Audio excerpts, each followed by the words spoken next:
Olá, boa noite. Somos aqui da Igreja de Interlagos, eu sou o pastor Hélio Pilvezan Filho.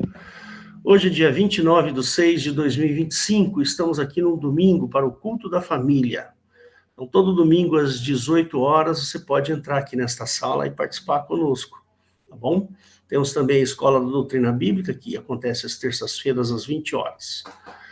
Nós temos o site que é o www.igrejadeinterlagos.com.br. Lá você vai encontrar os nossos horários de culto. Tem um botão também onde você vai clicar para entrar na nossa sala aqui. Ok? Pedimos também, também gravamos todos os nossos cultos e disponibilizamos lá no canal do YouTube, Igreja de Interlagos, tudo junto. Temos o Facebook também, o Instagram, siga-nos lá. As perguntas podem ser encaminhadas para o faleconosco@igrejadeinterlagos.com, tá bom? Tem o meu WhatsApp lá também, você pode entrar em contato comigo. Queria pedir para que você comente, curta e compartilhe o tal do triplo C, né? E diga aí de que lugar que você está nos vendo, tá bom? Assim as nossas gravações vão alcançar relevância no YouTube. Pedimos que você se inscreva no nosso canal, ative o sininho das notificações. E, sendo assim, vamos para a nossa mensagem de hoje. Dita essas palavras, queria que você fechasse os olhos para a gente fazer uma breve oração. Deixa eu só arrumar um pouquinho aqui a iluminação, para ver se melhora um pouco. Aí. Fecha seus olhos, vamos orar. Deus querido, Pai eterno, Pai de nosso Senhor Jesus Cristo, peço, Senhor, que o Senhor nos abençoe agora, abra os nossos corações, porque queremos aprender de Ti, Senhor, queremos entender melhor a Tua palavra. Peço, Senhor, que o Senhor atinja essas pessoas que estão nos assistindo pelo canal do YouTube. Peço, Deus, que o Senhor nos livra de todo o mal, Pai, a minha família e, Senhor, aqueles que estão assistindo, em nome do Senhor Jesus que eu oro. Amém. Amém. Muito bem, essa é a segunda mensagem que eu vou falar sobre essa história de filiação, né? Porque muita gente fala assim, mas eu também sou filho de Deus, né? E aí a gente precisa entender o que é essa filiação. No primeiro vídeo que eu fiz, há 15 dias atrás, eu contei aquela história para vocês da adoção, né? Por que nós somos adotados, né? Então, se você não assistiu, vai lá, assiste, procura aí no nosso canal que você vai poder entender um pouquinho melhor, né? E essa mensagem, irmãos, ela surgiu justamente para que nós cristãos, nós que nos denominamos cristãos, amantes de Cristo, amamos o reino de Deus, queremos ser da descendência, queremos ter a descendência de Cristo. Essa mensagem surgiu para que a gente possa entender bem isso aí, né? Que a gente possa para que a gente possa, assim, ter claro na nossa mente o que significa ser filho de Deus. Porque todo mundo é filho de Deus, todo mundo se sente filho de Deus ou acha que é filho de Deus, né? Mas não é bem assim. Não é bem assim que funciona, não. Existem alguns detalhes importantes que a gente precisa mencionar. Eu queria mencionar também um outro fato, duas notícias que ocorreram aí nesses últimos 15 dias. Não está muito relacionado com isso, mas eu quero fazer uma breve avaliação sobre isso, né? Há 15 dias atrás, mais ou menos, um garoto de 14 anos, contrariado, acho que foi no Rio de Janeiro, não sei, um pouco mais para cima do Rio de Janeiro, esse garoto contrariado queria conhecer uma namorada que ele tinha pela internet lá no Mato Grosso e os pais não deixaram. Esse menino foi lá, pegou uma arma que o pai tinha, ele era CAC e ele sabia onde estava a arma do pai, foi lá, atirou no pai, na mãe e no irmãozinho, matou todo mundo. Garoto, 14 anos de idade. E ontem, parece que foi ontem, né, Rosana? Que aconteceu desse garoto de 13 anos, né? Quem que ele matou? Acho que ele, a avó, matou a avó e feriu o avô, justamente porque não deixavam usar o celular, né? Vocês percebem que a gente está vivendo uma época muito estranha, irmãos. Muito esquisito isso, né? A banalidade, né? A vida está se tornando banal, né? Como se não sei o que está acontecendo. A gente vê assim. Eu sou professor, né? Vocês sabem que eu sou professor. E lá na escola a gente vê assim uma banalização das coisas muito grande, né? Perdeu-se alguma coisa nos últimos 20 anos, 30 anos, alguma coisa ficou perdida no meio do caminho e a gente tem visto barbaridades acontecer, né? Barbaridades, muitas barbaridades, né? Mas isso tudo tem a ver com essa inflamação que a gente está vivendo. Nós estamos vivendo uma época em que a alma humana está inflamada, está doente. As pessoas estão excessivamente materialistas, né?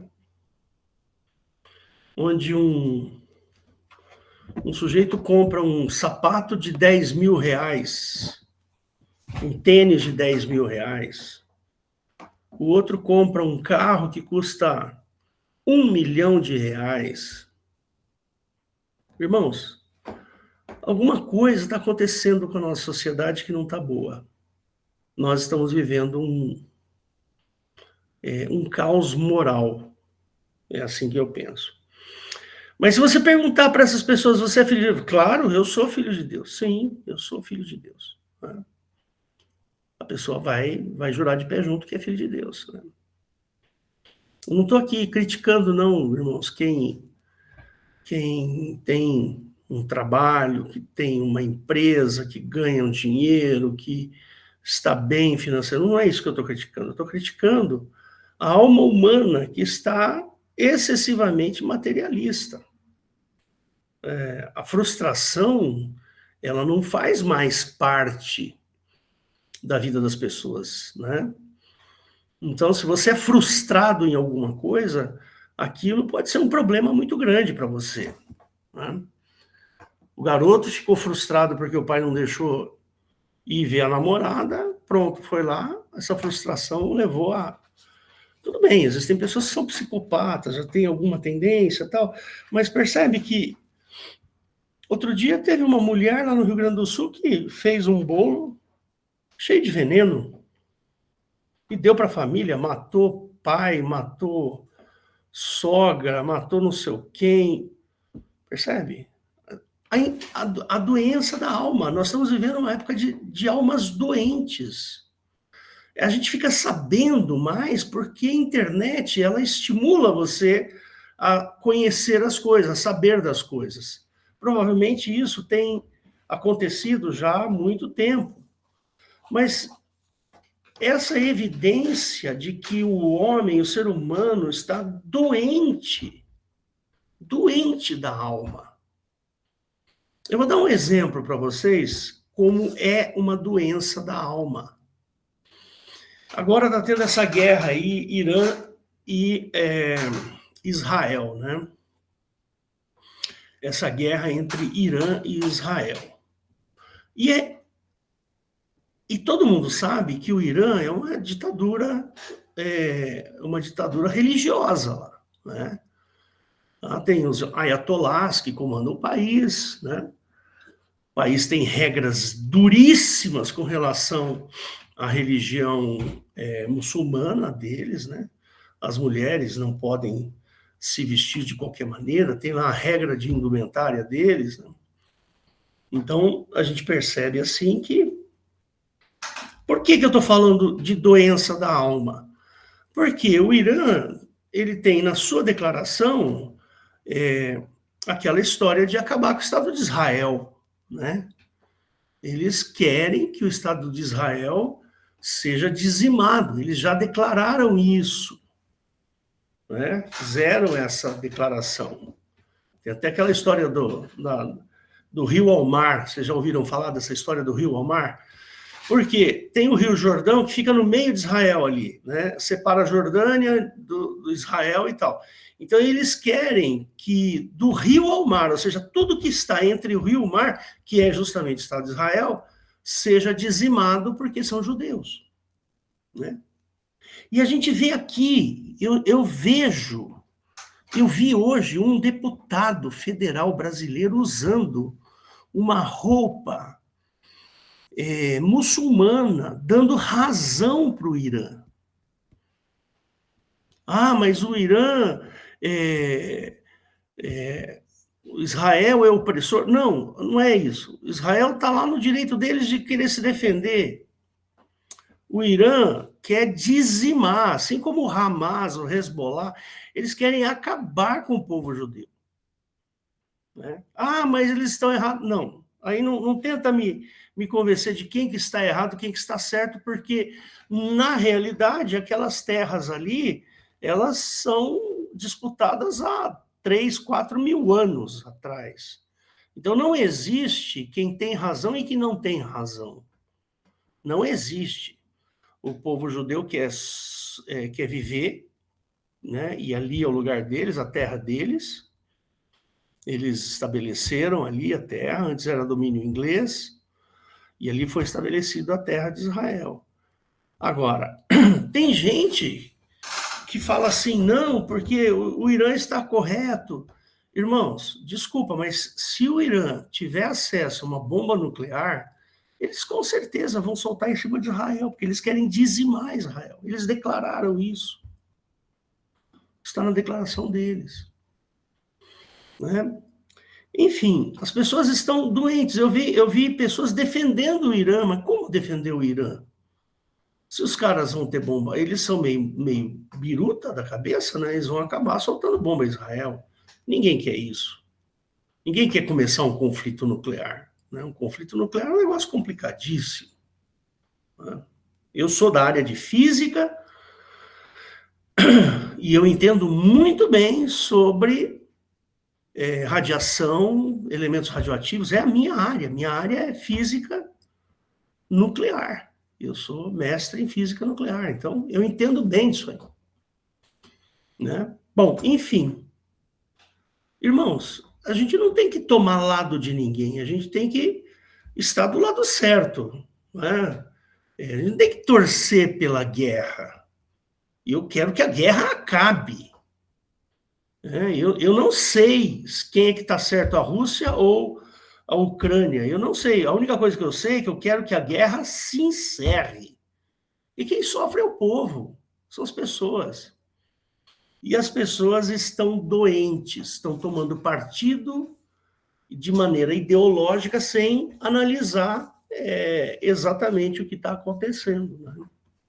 E eu sou contra essa idealização. E como é que é? Como é que eu vou falar agora? Ideologização. Né? Nós estamos aqui, temos que orar para que a guerra acabe. Eu não sei quem está certo, quem está errado. Eu não participo da guerra. Né? Eu espero que essa guerra acabe de uma vez por todas.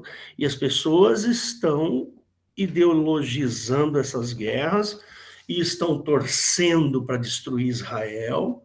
A gente não tem que torcer nem para destruir Israel, nem para destruir o Irã, nem para destruir Ucrânia, nem para destruir a Rússia. Nenhuma dessas coisas a gente quer. Nós, como cristãos, queremos a paz. É isso que a gente quer. Então, irmãos, por que eu estou trazendo isso? Para mostrar para você que a doença está na nossa alma, está na nossa maneira de enxergar o mundo, está no jeito da gente se posicionar. Percebe? A gente tem que se posicionar de maneira correta e não estabelecer inimigos. Ah, porque eu sou de direita e eu não gosto de petista. Ah, porque eu sou petista, eu não gosto. Não, irmãos, nós não temos que fazer isso. Eu sou absolutamente contra isso. Nós temos que agir como cristãos, orando pelo nosso próximo, orando para quem quer que seja, estando ela do meu lado político ou contra o meu lado político. Não podemos fazer isso. Uma vez eu estava na escola, na realidade, isso aconteceu com a Rosana, mas eu vou falar como se fosse eu. Estávamos lá na escola, tinha uma mulher lá, ela é extremamente de esquerda. Aí, quando a gente entrou na sala, ela falou: eu odeio essa gente de direita. Por quê? Quer dizer que o ser humano não vale mais nada? A gente não tem valor nenhum? Por quê? Odeio. Não. Nunca, sempre tratei ela bem, a Rosana sempre tratou ela bem, a gente sempre foi gentil, sempre fui chefe dela uma época, percebe? Ah, porque eu voto em fulano e você não gosta do fulano, então eu sou odiado por você. O que é isso? Nós deixamos de ser homens e mulheres e passamos a ser o quê? Animais? Não, irmãos, não podemos agir desse jeito. A nossa visão como cristãos, nós temos que olhar para o próximo, independente do que o próximo pensa. Nós temos que respeitar as pessoas, independente do que ela pensa, do que ela seja. Ela pode ser um médico, pode ser um presidente da república, pode ser um gari, pode ser uma prostituta, pode ser um transexual, não sei das quantas, pode ser o que quer que seja. Não interessa. A nossa atitude como cristãos é de respeito, é de amor, é olhar para a pessoa e falar assim: bom, será que se eu orar por ela, ela vai melhorar a vida dela? Então eu vou orar por ela. Percebe? A gente não pode ficar aí estimulando o ódio de jeito nenhum. E isso não é papel de um crente. Jamais um crente pode ficar estabelecendo esse tipo de sentimento. Jamais. Jesus, quando ele estava indo para Jerusalém para passar a Páscoa, eles negaram lá que eles fossem se hospedar em alguns lugares, né? E os discípulos chegaram assim para Jesus falar: Senhor, queres que mandemos fogo dos céus para que os consuma, assim como Elias o fez? Aí Jesus falou assim: eu não vim para condenar o homem, eu vim para salvar o homem. O Filho do Homem não veio para condenar, ele veio para salvar. E é essa a nossa posição, é a posição de Cristo, de Jesus. Se você é filho de Deus, então a sua posição é igual à posição de Cristo. Qual era a posição política de Cristo? Nenhuma. Nenhuma. Tem gente que fala que Jesus Cristo era marxista. Pelo amor de Deus, filho, para com isso. Não vi Marx morrer na cruz para me salvar. Ele morreu na cruz para me salvar? Não. Ah, mas Jesus dividia tudo. O objetivo de Jesus não era dividir, era salvar o homem. Não era dividir. Ele dividiu lá porque tinha uma situação que eles estavam vivendo ali naquele momento. 5.000 pessoas, Jesus estava pregando, falou: bom, vamos dar um jeito aqui na barriga das pessoas. Mas o objetivo dele não era esse. O objetivo dele era salvar o homem. Fazer com que aquelas pessoas chegassem à conclusão de que ele, Jesus, estava ali para conduzir essas pessoas para o reino de Deus. Não para encher barriguinha, dar casa, comida, nada disso. Não, Jesus não tinha nada disso, não. Nem estava aí, nem se... O objetivo de Jesus era trazer o conhecimento do reino de Deus para o homem e dar a oportunidade para o homem de fazer uma escolha consciente, sábia, né? Leia lá João capítulo 14 e você vai ver lá as inúmeras maravilhas que Jesus fala, 14, 15, 16 lá. Jesus estava interessado no coração do homem. Jesus estava interessado na vida após a morte, que ele poderia dar. Ele poderia conceder. E foi isso que ele fez e nós abraçamos. Nós queremos isso. Então, não vamos politizar a obra de Cristo, porque a obra de Cristo não é política. É uma obra de salvação e de perdão, de aproximação do homem com o Pai. É de revelar o Pai ao homem. Essa é a obra de Cristo. Jesus é apolítico. Ele não está interessado nem na direita e nem na esquerda. Jesus está interessado no coração humano, no coração do homem. É isso que ele quer. Né? E esse amor nós pegamos. Né? Você pegou, eu peguei. Eu quero esse amor para mim. Né? Bom, voltando aqui naquelas considerações sobre filiação. Para a gente ser filho de Deus, para um sujeito se declarar filho de Deus, eu enumerei aqui 3 critérios básicos para a gente poder falar assim, não, peraí, eu atendo esses critérios, então eu sou filho de Deus. Então, vamos ao primeiro critério. O primeiro critério é para sermos adotados na família divina, nós precisamos de um novo nascimento. Então, você precisa nascer de novo. Você nasceu de novo? Pode ser que você não saiba responder essa pergunta porque você não entende muito bem o novo nascimento. Mas eu vou te ajudar e eu vou te explicar. Lá em João capítulo 3, quando Nicodemos chega para Jesus, eu vou mostrar para você na Bíblia isso. Ok? Então vamos lá. Vamos lá em João capítulo 3, é um texto por demais conhecido. Todos conhecem esse texto, mas como nós estamos aqui fazendo uma gravação para o YouTube, do culto, então eu quero mostrar aqui para vocês, né? Vamos lá em João capítulo 3, é uma historiazinha interessante, depois se você puder, leia todo o texto, vou só ler alguns pedacinhos aqui, só para, depois você em casa, com calma, leia todo o texto, medita sobre ele, pensa, né? Então vamos lá, 3:1. E havia entre os fariseus um homem chamado Nicodemos, príncipe dos judeus. Este foi ter de noite com Jesus e disse, Rabi, bem sabemos que és mestre vindo de Deus, porque ninguém pode fazer esses sinais que tu fazes se Deus não for com ele. Então, Nicodemos já estava ali entendendo que Jesus era uma pessoa diferente, é uma pessoa que fazia milagres, que fazia sinais, né? E aí Nicodemos foi lá e reconheceu, mas ninguém consegue fazer isso se Deus não for com ele, não tiver com ele. Jesus respondeu e disse, na verdade te digo, que aquele que não nascer de novo não pode ver o reino de Deus. Disse-lhe Nicodemos, como pode um homem nascer sendo velho? Ou seja, Nicodemos aqui estava pensando no nascimento de um bebê dentro de uma barriga, de uma mãe. Né? Pode, porventura, tornar a entrar no ventre de sua mãe e nascer? Aí Jesus falou assim, não, Nicodemos, não.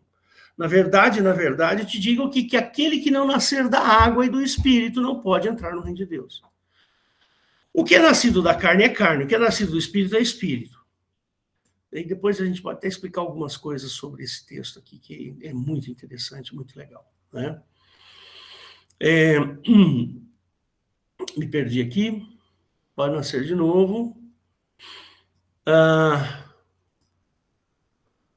Um pouquinho mais para cima aqui. O que é nascido da carne é carne, o que é nascido do Espírito é Espírito. Não te maravilhes de te ter dito, necessário vos é nascer de novo. O vento assopra onde quer e ouves a sua voz, mas não sabes de onde vem nem para onde vai. Assim é todo aquele que é nascido do Espírito. Nicodemos respondeu e disse, como pode ser isso? Eu não estou entendendo, Jesus. Explica de novo. Jesus respondeu e disse, tu és mestre de Israel e não sabes isso? Na verdade, te digo que te digo que nós dizemos o que sabemos e testificamos, o que vimos, e não aceitais o nosso testemunho? Se vos falei de coisas terrestres e não crestes, como crereis se vos falar das celestiais? Bom, então tá aí. Esse é o novo nascimento. Você é nascido de novo? Você nasceu de novo? Né? Então, tá aí. Nascido da água e do Espírito. A água é o batismo e o Espírito é do Espírito Santo mesmo. Né? Depois aquele versículo lá, a gente pode até dar uma destrinchada nele depois e ver alguns detalhezinhos sobre ele, que é muito legal. Né? Então, o novo nascimento é uma regeneração. Ela é obra do Espírito Santo, que injeta vida espiritual dentro de nós, nos fazendo renascer em Cristo. Né? Então, esse novo nascimento, ele tem que ocorrer, e você, peraí, deixa eu acertar aqui, pronto. E você vai se regenerar, você vai ter um novo entendimento das coisas. Isso é nascer de novo. Quando nós nascemos de novo, nós vamos ganhar uma percepção mais ampla da vida espiritual. Isso é nascer de novo. Né? Então, esse é o primeiro critério, tá certo? E o nascimento, o novo nascimento, ele vai acontecer ali, simultaneamente, quase que conjuntamente, com a sua conversão. Então, você vai falar assim, poxa vida, a minha vida espiritual é uma negação, minha vida espiritual é muito ruim, minha vida espiritual é muito fraca. Então aí você fala, não, eu quero uma novidade de vida, eu quero viver uma vida nova, eu quero olhar para o mundo espiritual de uma maneira diferente. E isso quem concede é o Espírito Santo. Aí se consuma o novo nascimento. Né? Segundo critério, para sermos parte da família divina, precisamos receber a Cristo como Senhor e Salvador. Ora, o primeiro é o novo nascimento. O segundo é falar, não, eu preciso de Jesus como o meu Senhor e Salvador. Eu passo a entender que Jesus Cristo, o que ele fez naquela cruz, eu não poderia ter feito. O que ele fez naquela cruz foi para que eu tivesse a oportunidade de entrar no reino de Deus. Isso é reconhecer que Jesus é Senhor e Salvador. Percebe? Se você chega nessa conclusão e fala assim, meu Deus, vamos pensar numa historinha assim, mais ou menos assim, bem boba, tá? Só para eu poder ilustrar para vocês. Você, sei lá, você está numa estrada dirigindo, andando de carro lá, 100 por hora, velocidade limite lá e tal.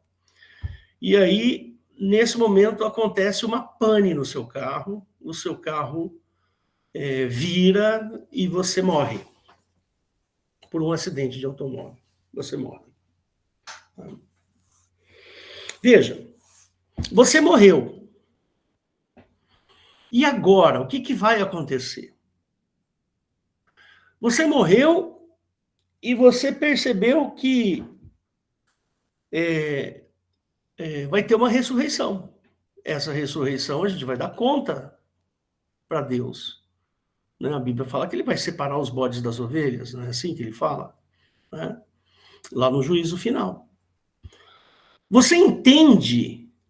A pergunta é, você consegue entender que Jesus, quando ele subiu naquela cruz, foi para que quando você morresse, você ressuscitasse ao lado do Pai.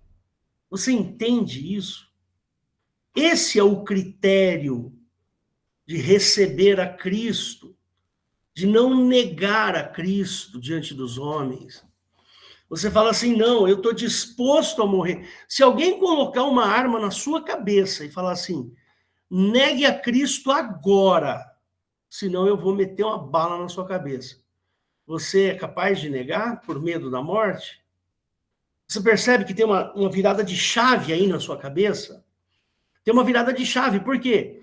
Porque quando a gente se converte a Jesus, Sabe aquelas palavrinhas de Paulo? Eu não sei se morrer é vantagem ou se viver é vantagem. Lembra desse versículo? Ele fala assim, para mim o morrer é lucro, né? E o viver é Cristo. Ou seja, para Paulo, tanto faz. Para o cristão, tanto faz. Ninguém quer morrer, irmãos. Ninguém quer levar uma azeitona na cabeça. Mas se alguém fizesse isso comigo, eu preferiria levar uma azeitona na cabeça. Percebe?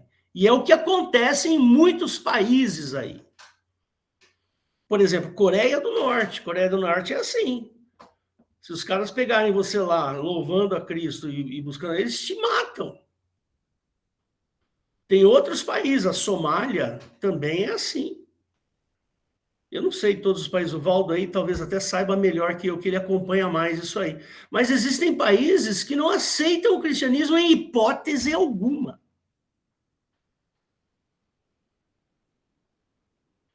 Então esse é o segundo critério. Você entende isso?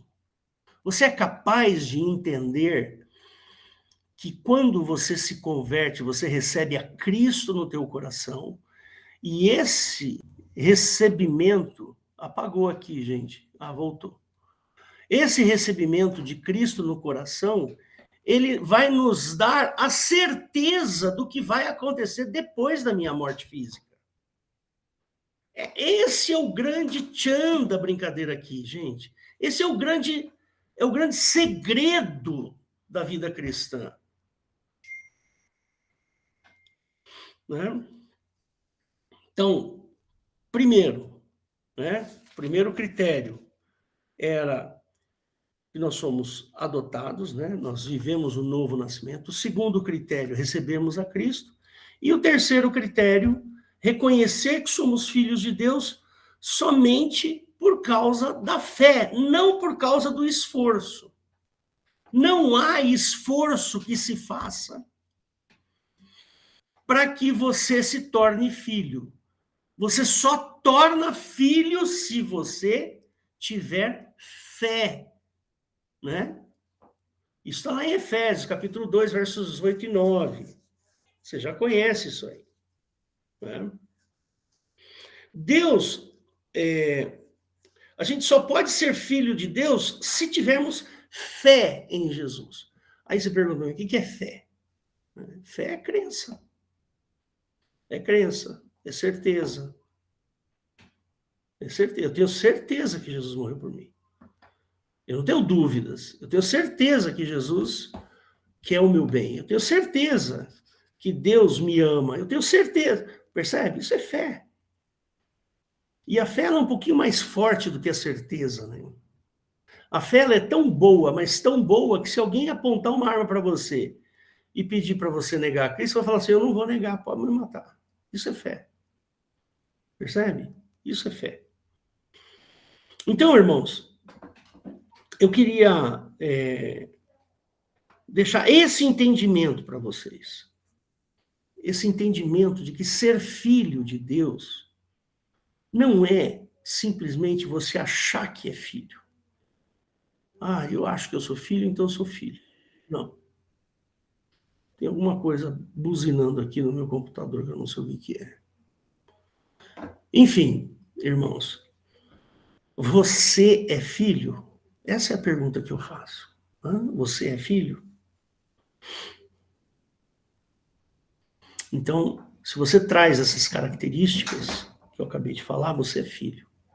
Pode ser que você ainda, assim como eu, né? Eu gostei muito do que a Eliette falou na introdução, nós estamos em obras, né? Pode ser que você ainda dê umas derrapadas aqui, umas derrapadas colar e tal, não sei o quê, mas espera aí, você é filho. Você está em construção, a sua fé está sendo construída. O seu corpo, não vou dizer corpo não, mas o seu eu está sendo construído para resistir às tentações, vencer as obras das trevas, percebe? É isso que está acontecendo com você agora, né? Então, todo crente vai sempre passar por essa, vamos dizer, essa trilha aí, né? essa trilha de formação. Você está sendo formado pelo Espírito Santo. Aí uma hora a gente vai chegar à estatura de varão perfeito, que é a estatura de Cristo. A gente sempre tem uma coisinha ou outra ali na nossa vida que a gente precisa arrumar, a gente precisa ajeitar. Imagina, eu tenho 62 anos. Eu sou crente desde 1981. Não, peraí. 1981, faz as contas aí. 44 anos, né? E fala assim, poxa vida, Hélio, você já viveu 44 anos no Evangelho? Mas, pois é, e tem tanta coisa na minha vida que eu preciso consertar, irmãos, vocês não fazem ideia. É difícil. O ser humano é terrível. Eu preciso consertar, e eu acho que eu vou conseguir consertar. Sabe, eu tenho fé que o Espírito Santo vai me ajudar. Todos nós, irmãos, precisamos. Mas o que a gente não pode é ficar se enganando. Não vou resolver isso agora, deixa para depois, deixa para mais tarde, vou resolver depois. Sabe, a gente ficar se enganando, isso a gente não pode fazer, né? Então, vou deixar aqui uma afirmação e uma perguntinha aqui para você, e você tenta responder depois, tá? Quando temos uma infecção no corpo, uma reação corporal, é a febre, concorda? Esses dias aí, o meu filho estava com uma feridinha aqui no canto da boca. Podia ser herpes e tal. Aí, de repente, ele teve febre. É uma reação normal. Teve íngua. Aumentou a íngua aqui, ficou grande aqui a íngua dele. Quando estamos em um ambiente gelado, a reação do nosso corpo é tremer de frio. Não é? A gente treme de frio. Quando nós estamos com sede, quando nós necessitamos de água, nós vamos sentir sede. É uma reação normal do nosso corpo. Então fica a pergunta aí para você, qual é a reação, qual é a evidência de que você é filho, de que você pertence à família de Deus? Qual é? Qual é essa? Você consegue responder isso? Vou deixar aqui para você. Na próxima oportunidade que eu for pregar aqui, eu vou responder essa pergunta. Eu gostei muito do texto que a Eliette trouxe no início, na introdução, que ela começa a falar ali dos frutos, né? Pensa um pouquinho sobre Mateus 7 ali. Mateus 7, quando ele começa a falar dos frutos, lá no verso 14, 15, 16, 17, alguma coisa assim. Vai lá, dá uma lidinha lá para você ver.